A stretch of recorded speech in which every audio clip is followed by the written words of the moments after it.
Dear students, कैसे हैं आप लोग। तो देखिए, यह जो हमारा है केकेई के अनुताप का पार्ट 2 का वीडियो है। पार्ट 1 में हमने यहाँ तक पढ़ लिया है, अपराधिन मैं हूँ तात तुम्हारी मैया तक हमने यहाँ तक क्लियर कर लिया। इसके बाद हम इस वीडियो में आगे पढ़ेंगे। तो देखिए, हमारा यहाँ दुर्बलता से जो है हमारा स्टार्ट है, पढ़ने के लिए बाकी है। तो ये क्या हो जाएगा, पहले हम पढ़ते हैं, उसके बाद इसका हम प्रसंग और फिर आपको व्याख्या बताएंगे। बाकी संदर्भ तो हमारा पूरे चैप्टर का एक ही होगा, जो हमने पहले आपको बता दिया है। दुर्बलता का ही चिन्ह विशेष शायद सॉरी दुर्बलता का ही चिन्ह विशेष शपथ है, पर अबला जन के लिए कौन सा पथ है। देखिए, दुर्बलता यानी कि कमजोरी। तो कैकेयी जो है भरत की सौगंध खाते हुए कहती हैं कि सौगंध खाने से व्यक्ति की दुर्बलता प्रकट होती है, यानी अगर आप कसम खा रहे हैं तो आपकी कमजोरी को व्यक्त कर रहा है। तो दुर्बलता का ही चिन्ह विशेष शपथ है, यानी कि दुर्बलता जो है किसका चिन्ह है, कमजोरी का चिन्ह है।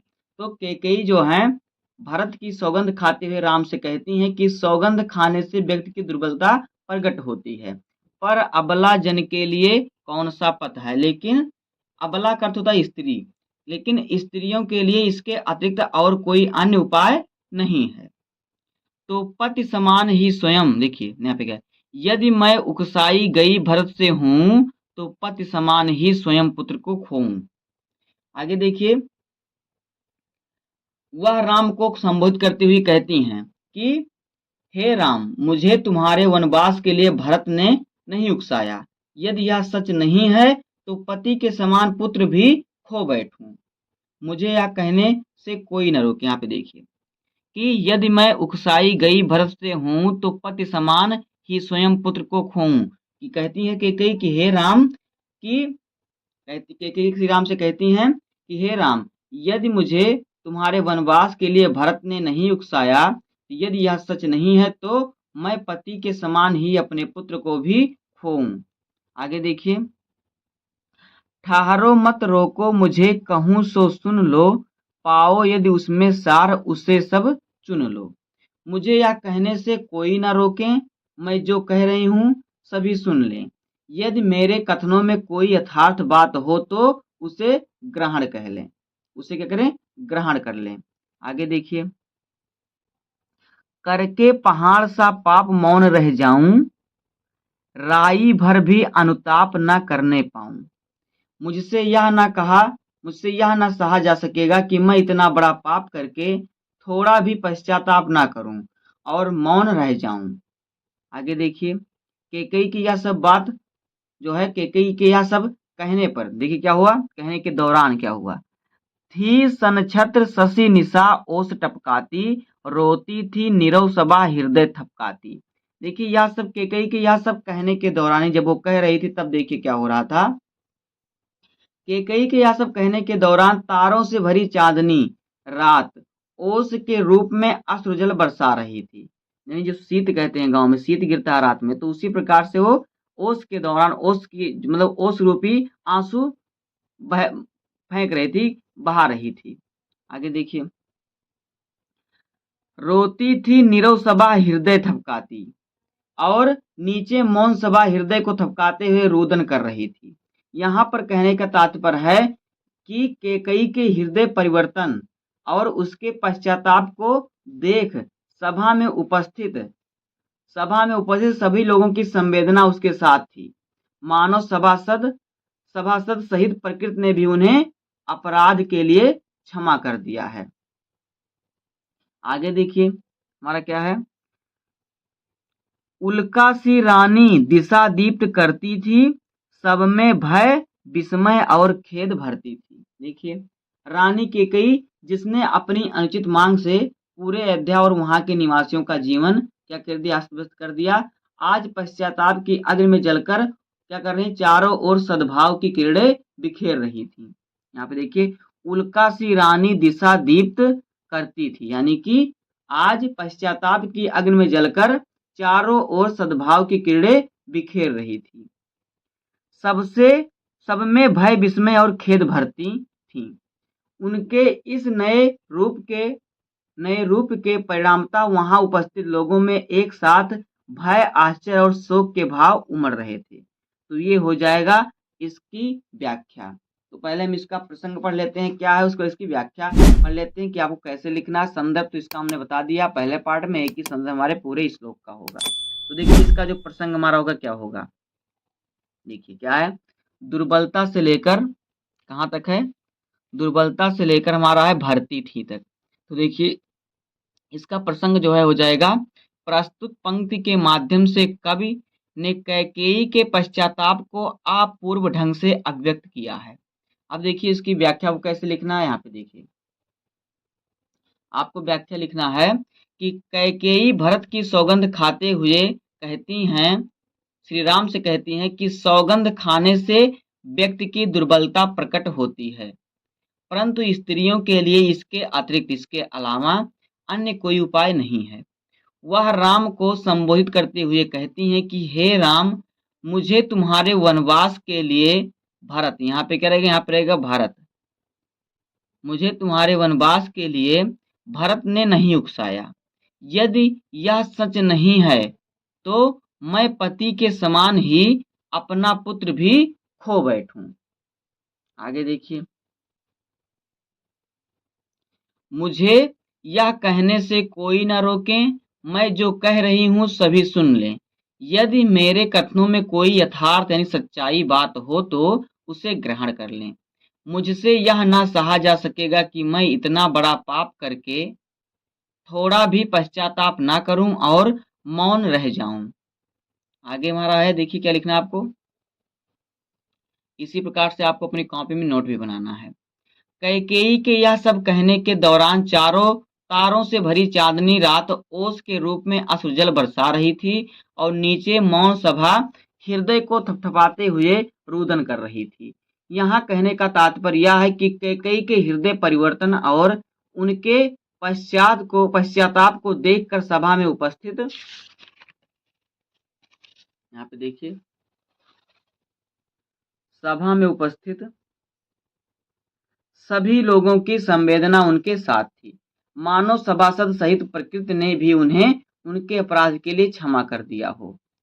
रानी कैकेयी, जिसने अपनी अनुचित मांग से पूरे अयोध्या और वहां के निवासियों का जीवन अस्त व्यस्त कर दिया था, आज पश्चाताप की अग्नि में जलकर चारों ओर सद्भाव की किरणें बिखेर रही थीं। उनके इस नए रूप के परिणामतः, यानी उनका जो ये नया रूप था जब वो माफी मांग रही थी सबसे, उनके इस नए रूप के परिणामतः वहां उपस्थित लोगों में एक साथ भय, आश्चर्य और शोक के भाव उमड़ रहे थे। तो ये इसकी हिंदी व्याख्या हो जाएगी। अब देखिए इसका काव्यगत सौंदर्य आपको कैसे लिखना है, देखिए काव्यगत सौंदर्य इसमें क्या हो जाएगा, देखिए इसमें जो भाषा है वो है परिष्कृत खड़ी बोली, शैली इसमें है प्रबंधात्मक, छंद है मंदाक्रांता, इसमें अलंकार उत्प्रेक्षा, उपमा और रूपक, गुण इसमें है प्रसाद और शब्द शक्ति है अभिधा एवं लक्षणा। अब देखिए इसके बाद अगला काव्यांश हमारा क्या है, उसको हम पढ़ते हैं फिर समझते हैं, उसके बाद हम इसका भी आपको कैसे कॉपी में व्याख्या लिखना है इसको बताएंगे। तो देखिए हमारा है क्या, कहाँ से लेके क्या कर सकती है, यहाँ से लेकर देखिए हमारा कहाँ तक है, हमारा यहाँ से है देखिए क्या कर सकती, क्या कर सकती से लेकर जो हमारा है क्या तुझसे, यहाँ पे देखिए क्या तुझसे यहाँ तक हमारा है, यहाँ पे देखिए यहाँ से लेके हमारा यहाँ तक है। तो पहले हम पढ़ते हैं फिर समझते हैं, उसके बाद हम आपको इसको लिखना भी सिखाएंगे। तो देखिए क्या है कि क्या कर सकती थी मेरी मंथरा दासी, क्या कर सकती थी मेरी मंथरा, सॉरी क्या कर सकती थी मेरी मंथरा दासी, मेरा ही मन रह सका ना निज विश्वासी। यानी कि जो कैकेयी जी हैं वो राम से कह रही हैं, कैकेयी राम से मंथरा को निर्दोष बताते हुए कहती है कि क्या कहती है कि क्या कर सकती थी मरी मंथरा दासी, मेरा ही मन रह सका ना निज विश्वासी। यानी कि जो मंथरा है, मंथरा को निर्दोष बताते हुए कहती है कि मंथरा तो साधारण सी दासी है, वह भला मेरे मन को कैसे बदल सकती है। सच बात तो यह है कि स्वयं मेरा मन ही अविश्वासी हो गया था। आगे देखिए, स्वयं मेरा मन ही अविश्वासी हो गया था। आगे, जल पंजर गात अब अरे आधीर अभागे, वह ज्वलित भाव थे स्वयं तुझी में जागे। ये अपने मन को कह रहे हैं कि कई अपने मन को कह रही हैं कि स्वयं मेरा मन ही क्या अविश्वासी हो गया था। अपने मन को वो आधीर और अभागा मानकर कैकेयी अपने अंतर मन को कहती हैं कि मेरे शरीर में स्थित देखिए पर था केवल क्या ज्वलित भाव ही मन में, क्या शेष बचा था कुछ ना और इस मन में, कि मेरे शरीर में उपस्थित स्थित मन ईर्ष्या दोष से परिपूर्ण वह ज्वलन भाव स्वयं तुझमें ही जागे थे। वह ज्वलित भाव के स्वयं तुझमें ही जागे थे। तत्पश्चात वह अगले ही क्षण सभा को संबोधित करते हुए कहती हैं, क्या कहती हैं देखिए, कहती हैं कि कुछ मूल्य नहीं वात्सल मात्र क्या तेरा, पर आज अन्यसा हुआ वत्स भी मेरा।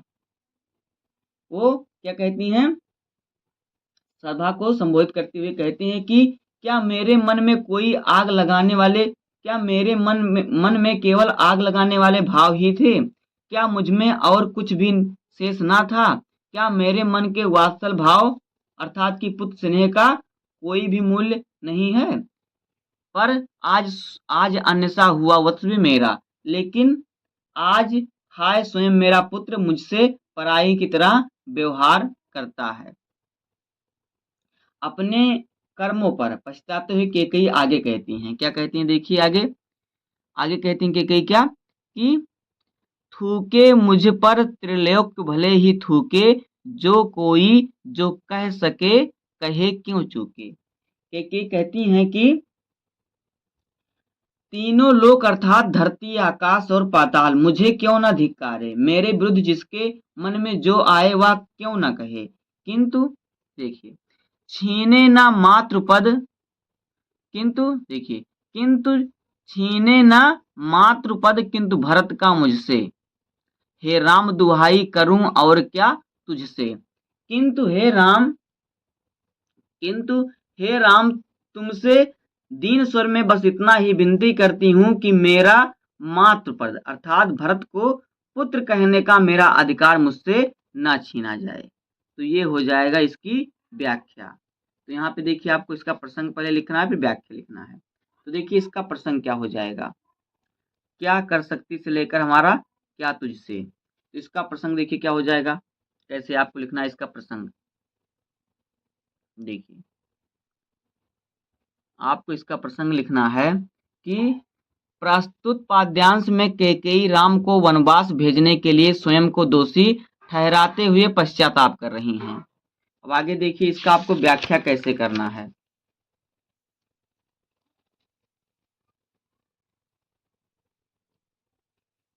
देखिए इसकी व्याख्या कैसे करनी है। देखिए कैकेयी मंथरा को निर्दोष बताते हुए कहती हैं कि मंथरा तो साधारण सी दासी है, वह भला मेरे मन को कैसे बदल सकती है, लेकिन सच तो यह है कि स्वयं मेरा मन ही अविश्वासी हो गया था। अपने मन को अधीर और अभागा मान कैकेयी अपने अंतर्मन को कहती हैं कि मेरे शरीर में स्थित मन ईर्ष्या द्वेष और द्वेष से परिपूर्ण वह ज्वलंत भाव स्वयं तुझमें ही जागे थे। कैकेयी अपने मन से कहती हैं। आगे देखिए इसी प्रकार से आपको अपनी कॉपी में लिखना है।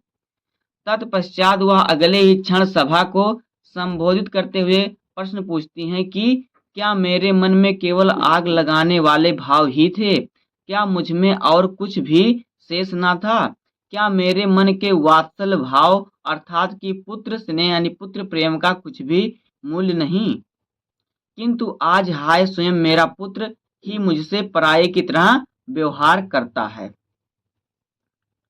आगे देखिए अपने कर्मों पर पछताते हुए कैकेयी आगे कहती हैं कि तीनों लोक अर्थात धरती आकाश और पाताल मुझे क्यों न धिक्कारें, मेरे विरुद्ध जिसके मन में जो आए वह क्यों न कहे, किंतु हे राम मैं तुमसे दीन स्वर में दुखी स्वर में बस इतनी ही विनती करती हूँ कि मेरा मातृ पद यानी कि माता का पद, माता का स्थान अर्थात कि भरत को पुत्र कहने का मेरा अधिकार मुझसे ना छीना जाए। ये हो जाएगा इस काव्यांश की व्याख्या। इसके बाद आपको इसका काव्यगत सौंदर्य लिखना है। तो देखिए काव्यगत सौंदर्य आपको कैसे लिखना है,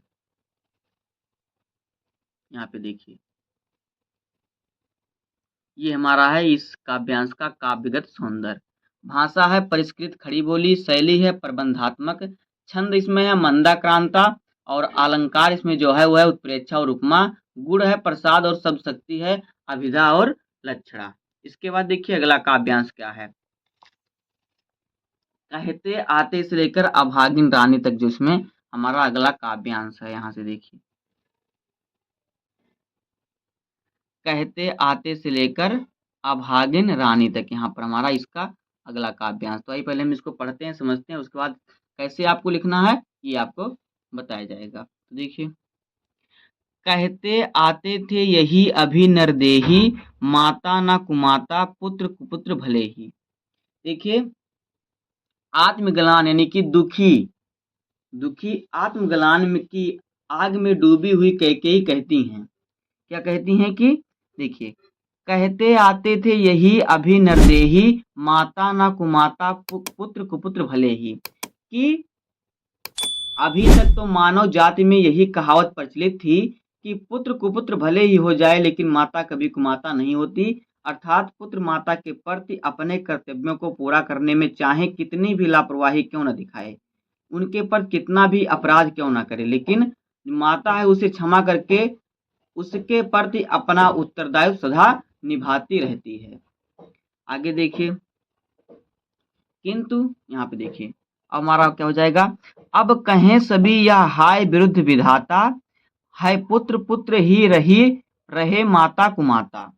अब तो किंतु अब तो सभी लोग यह कहेंगे कि विधाता के प्रति बनाए नियमों के विरुद्ध यहाँ पुत्र तो पुत्र ही है लेकिन माता ही कुमाता हो गई है, अर्थात संसार मुझ पर बुरी नजर या बुरी माता होने का आरोप लगाएगा क्योंकि मैंने पुत्र के हित में विरुद्ध कार्य किया है। आगे देखिए आगे कैकेयी अपना दोष गिनाते हुए आगे कहती हैं, क्या कहती हैं कि बस मैंने इसका बाह्य मात्र ही देखा, दृढ़ हृदय ना देखा, मृदुल गात्र ही देखा। आगे कैकेयी कहती हैं कि मैंने अपने पुत्र भरत को केवल बाहरी रूप से ही देखा है, उसके दृढ़ हृदय को मैं ना समझ सकी।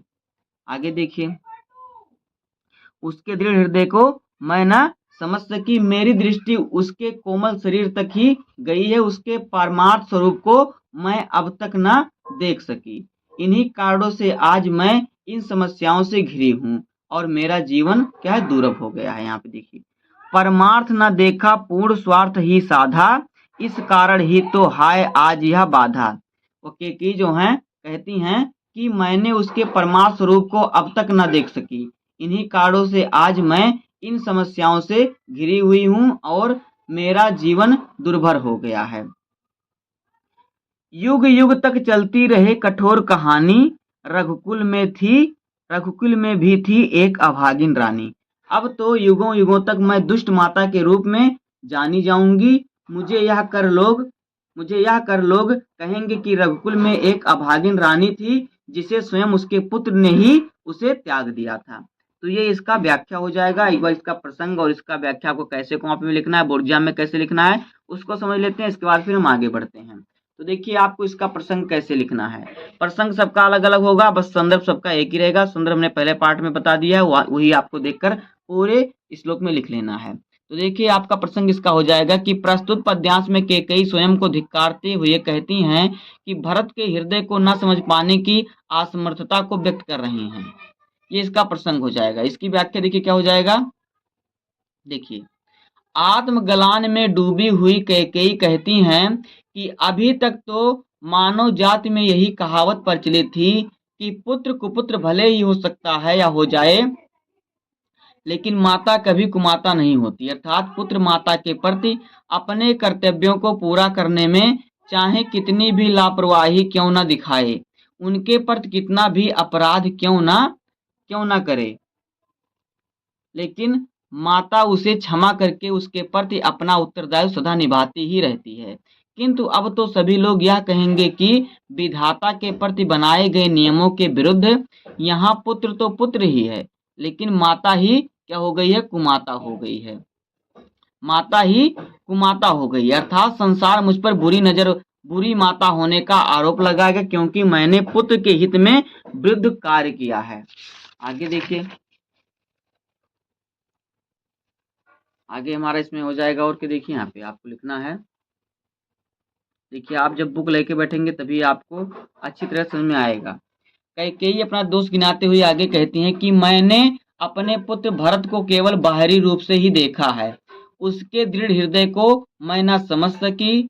मेरी दृढ़ दृष्टि बस उसके कोमल शरीर तक ही गई, उसके परमार्थ स्वरूप को मैं अब तक न देख सकी। इन्हीं कारणों से आज मैं इन समस्याओं से घिरी हुई हूँ। और आगे देखिए, और मेरा जीवन दूभर हो गया, यानी दुर्लभ हो गया। अब तो युगों युगों तक मैं दुष्ट माता के रूप में जानी जाऊंगी। मुझे यह याद कर लोग कहेंगे कि रघुकुल में एक अभागिन रानी थी, जिसे स्वयं उसके पुत्र ने ही उसे त्याग दिया था। इसका देखिए काव्यगत सौंदर्य जो हो जाएगा, क्या हो जाएगा, इसकी जो भाषा है वो है परिष्कृत खड़ी बोली, और इसमें शैली है प्रबंधात्मक, छंद इसमें है मंदाक्रांता, अलंकार इसमें है उत्प्रेक्षा, उपमा और रूपक, इसका गुण है प्रसाद, और सब शक्ति इसमें जो है वो है अभिधा एवं लक्षणा। इतना आपको लिख देना, बस आपको इसमें पूरा नंबर आपका मिल जाएगा। उसके बाद देखिए आगे हमारा अगला काव्यांश क्या है।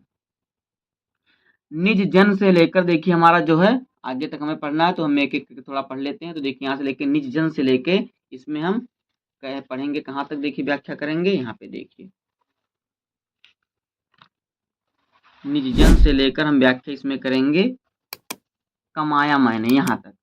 तो देखिए हम पढ़ते हैं एक एक काव्यांश को, उसकी व्याख्या करते हुए चलते हैं। तो ये हमारा पार्ट 2 का वीडियो है। इसके बाद देखिए हमारा जो होगा पार्ट 3 के वीडियो में जो हमारा होगा एक का अनुपात समाप्त होगा, और तीनों वीडियो हमारा एक साथ डेली एक एक करके अपलोड होगा। बाकी हम हर वीडियो में तीनों वीडियो का लिंक देते रहेंगे, जिससे कि आपको ढूंढने में कोई दिक्कत ना हो। तो देखिए, निज जन्म जन्म में सुने जीव यह मेरा, धिक्कार उसे था महास्वार्थ ने घेरा। कैकेयी के पश्चाताप व्यक्त करते हुए कह रही है कि अब तो जन्म जन्मांतर तक मेरी आत्मा यह सुनने के लिए विवश होगी कि अयोध्या की रानी कैकेयी को महास्वार्थ ने घेर कर ऐसा अनुचित कार्य कराया कि वह कि अपने उसने धर्म के मार्ग को त्याग कर अधर्म के मार्ग का अनुसरण किया। कैकेयी के इन बातों को सुनकर राम से देखिए क्या कहते हैं, 100 बार धन्य वह एक लाल की माई, जिस जननी ने है जना भरत सा भाई। तो कैकेयी की इन सभी बातों को सुनकर राम सहित सभासदियों ने एक स्वर में कहा कि भरत जैसे महान पुत्र रत्न को जन्म देने वाली माता 100 बार धन्य है। अतः यहाँ सभी लोगों द्वारा एक मत से कैकेयी को निर्दोष कहा जा रहा है। आगे देखिए, सभासदों की बात सुनकर कैकेयी ने क्या प्रतिक्रिया व्यक्त की, देखिए क्या कहती हुई वो कहती हैं, कैकेयी जो है दोहराती हैं उनकी बात। कहा कि पागल सी प्रभु के साथ सभा चिल्लाई, 100 बार धन्य वह एक लाल की माई। यानी सभा में उपस्थित सभी लोग एक साथ राम सहित सभासदियों ने एक स्वर में कहा कि भरत जैसे पुत्र रत्न को जन्म देने वाली माता को 100 बार धन्य है। अतः यहाँ सभी लोगों द्वारा एक मत में कैकेयी को निर्दोष कहा जा रहा है। आगे देखिए,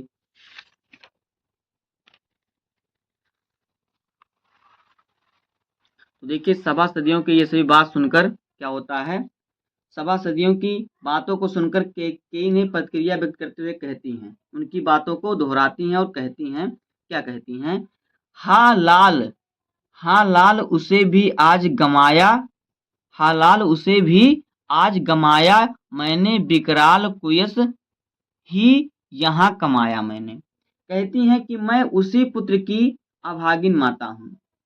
वो उनकी बात को दोहराई और कहती हैं कि हाँ, मैं उसी पुत्र की अभागिन माता हूँ जिसे अब मैंने खो दिया। वह पुत्र भी अब मेरा नहीं रहा, उसने मुझे माता मानने से इनकार कर दिया, मैंने हर प्रकार से अपयश ही कमाया और स्वयं को कलंकित भी कर लिया। यहाँ पे देखिए विकराल कुयस ही यहाँ कमाया। कुयस का अर्थ होता है अपयश। तो ये हो जाएगा इसका जो है हिंदी का व्याख्या हो जाएगा इसका, और इसका हम प्रसंग और फिर व्याख्या आपको बताते हैं, और इसका काव्यगत सौंदर्य आपको कैसे लिखना है बताते हैं। उसके बाद हमारा पार्ट 3 के वीडियो में इसके हम आगे की व्याख्या करेंगे। तो देखिए इसका प्रसंग क्या हो जाएगा, यहाँ पे देखिए इसका जो प्रसंग है देखिए क्या हो जाएगा। इसका प्रसंग हो कि यहाँ कैकेयी द्वारा पश्चाताप व्यक्त करने पर राम सहित उपस्थित सभाजनों ने उन्हें भरत जैसे पुत्र की माता होने पर धन्य कहा है। ये हो जाएगा प्रसंग। प्रसंग आपका वह होता है कि उसमें कौन सी बातें कही गई हैं, इस बात को आपको प्रसंग बताना होता है, और संदर्भ होता है कि यह किस शीर्षक से लिया गया और इसके लेखक या कवि कौन है। अब देखिए हमारा इसकी व्याख्या क्या हो जाएगी, किसी व्याख्या को कैसे लिखना, हमने व्याख्या को बता दिया। अब आपको लिखना कैसे है ये आप जान लीजिए। कैकेयी के पश्चाताप व्यक्त करते हुए कैकेयी जो है पश्चाताप व्यक्त करते हुए कह रही हैं कि अब तो जन्म जन्मांतर तक मेरी आत्मा यह सुनने के लिए विवश होगी कि अयोध्या की रानी कैकेयी को महास्वार्थ ने घेर कर ऐसा अनुचित कर्म कराया कि उसने धर्म के मार्ग का त्याग कर अधर्म के मार्ग का अनुसरण किया। कैकेयी की इन बातों को सुनकर कैकेयी की इन बातों को सुनकर राम सहित सभासदियों ने एक स्वर में कहा कि भरत जैसे महान पुत्र रत्न को जन्म देने वाली माता 100 बार धन्य है। अतः यहाँ सभी लोगों द्वारा एक मत से कैकेयी को निर्दोष कहा जा रहा है। सभासदों की बातों को सुनकर कैकेयी ने प्रतिक्रिया व्यक्त करते हुए कहा, क्या कहा कि जो कैकेयी है प्रतिक्रिया व्यक्त करते हुए उनकी बात दोहराई और कहा कि हाँ मैं उसी पुत्र की अभागिन माता हूँ जिसे अब मैंने खो दिया है। वह पुत्र भी अब मेरा नहीं रहा, उसने मुझे माता मानने से इनकार कर दिया है। मैंने हर प्रकार से अपयश ही कमाया है और स्वयं को कलंकित भी कर लिया है। अब आगे देखिए इसका काव्यगत सौंदर्य क्या हो जाएगा। तो देखिए इसका काव्यगत सौंदर्य क्या होगा, यहाँ पे देखिए इसमें जो भाषा है वो है परिष्कृत खड़ी बोली, शैली है प्रबंधात्मक, छंद है मंदाक्रांता, अलंकार है पुनरुक्ति, प्रकाश और उपमा और रूपक। इसमें गुण है प्रसाद और शब्द शक्ति है अभिधा एवं लक्षणा। तो दोस्तों इस प्रकार से हमारा पार्ट 2 का वीडियो हो जाएगा कैकेयी के अनुताप का। इसके बाद पार्ट 3 के वीडियो में हम पूरे व्याख्या को समाप्त कर लेंगे। तो उम्मीद करता हूँ आपको वीडियो पसंद आया होगा। अगर आपको वीडियो पसंद आए तो वीडियो को लाइक कर दीजिएगा, चैनल पे नए सब्सक्राइब कर दीजिए, बेल आइकन को प्रेस कर दीजिए, क्योंकि बोर्ड एग्जाम के हर सब्जेक्ट का हर इंपॉर्टेंट टॉपिक का वीडियो आपको इस चैनल पर डेली मिलता रहेगा। तो मिलते हैं किसी नेक्स्ट वीडियो में, तब तक के लिए धन्यवाद। जय हिंद।